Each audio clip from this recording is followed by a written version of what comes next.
कह तरीका अरे गहबना करा के राजा चल गइला बहारवा अरे यही बनाते चल जाए महमहु नहीं हरवा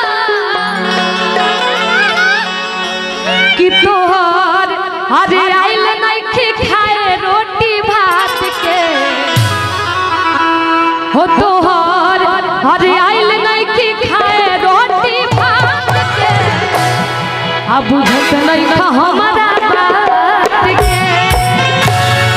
कहा तारी की रउआ तो कौना करा के जाके परदेश में बस गइनी लेकिन घर में है जो देवर बाड़े जा हमरा के परेशान क के रखले बाड़े कहा तारी की राजा जी जल्दी से घरे आई ना तो घर में जवानी जियान हो जाई कहा तारी कैसे आई कहे बता ई कोना खाली की इधर बॉक्स पर बॉक्स के पास आके अरे कहां बात करा के राजा चल गइला बहारवा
तीनों में से कौन हो